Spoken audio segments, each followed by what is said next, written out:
प्रश्न द्विघात समीकरण 2x का वर्ग प्लस के एक्स प्लस 3 बराबर 0 में k का ऐसा मान ज्ञात कीजिए कि उसके दो बराबर मूल हो।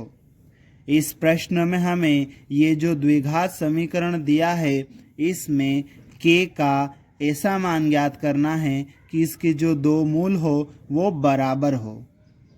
इस प्रश्न को हल करने के लिए हम लिखेंगे हल दिया है और उसके बाद में ये जो द्विघात समीकरण दिया है इसको लिख लेंगे और इसको समीकरण नंबर 1 नाम दे देंगे। अब इसके बाद में इस द्विघात समीकरण की मानक द्विघात समीकरण से तुलना करके ABC के मान निकालेंगे। तो हम लिखेंगे समीकरण 1 की ax का वर्ग प्लस bx प्लस c बराबर 0 से तुलना करने पर अब हम इस मानक द्विघात समीकरण से ये जो समीकरण हमें दिया है उसकी तुलना करेंगे। तो देखो यहाँ x के वर्ग के साथ में क्या है a और यहाँ पर x वर्ग के साथ में क्या है 2। तो इस तरह से a का मान कितना आ जाएगा 2। यहाँ x के साथ में क्या है b, यहाँ x के साथ में क्या है k, तो b का मान क्या हो जाएगा k।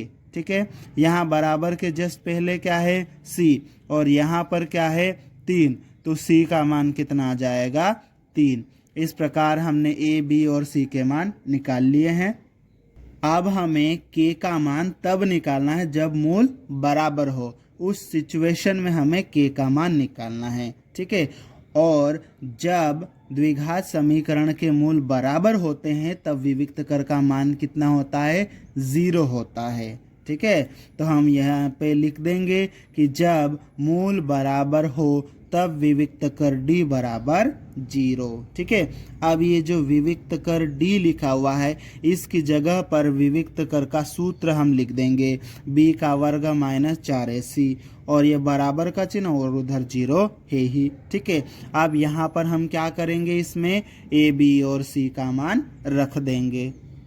b की जगह पर b का मान k रखेंगे। ठीक है, k रखेंगे और b का वर्ग है तो k जो रखा हमने उसका भी वर्ग हो जाएगा।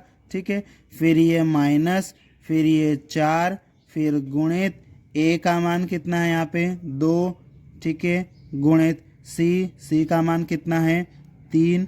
ठीक है, बराबर 0। ठीक है, ये k का वर्ग माइनस 4 का गुणा 2 के साथ में करो 8, 8 का गुणा 3 में करो कितना हो जाएगा 24 हो जाएगा और बराबर के उधर क्या है 0। ठीक है, यहाँ से हमें k का मान निकालना है तो इस -24 को उधर भेजेंगे। ठीक है, इधर ये माइनस का है उधर जाएगा तो प्लस का होगा।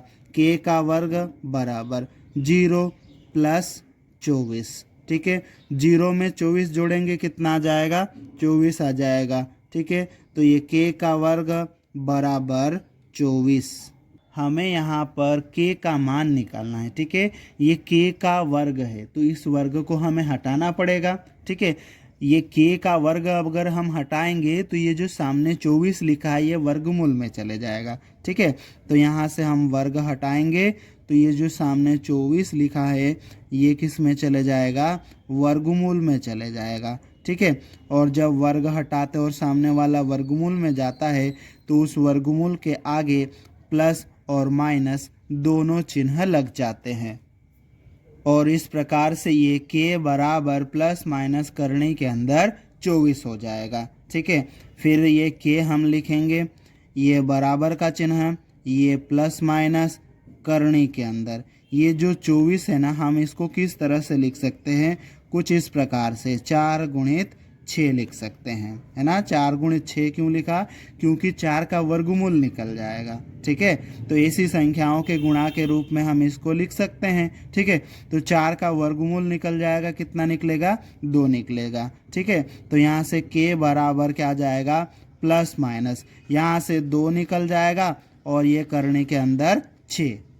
इस प्रकार से k का मान कितना हो जाएगा, k बराबर प्लस माइनस 2 करने 6। ये k का मान आ गया और यही हमारा उत्तर है।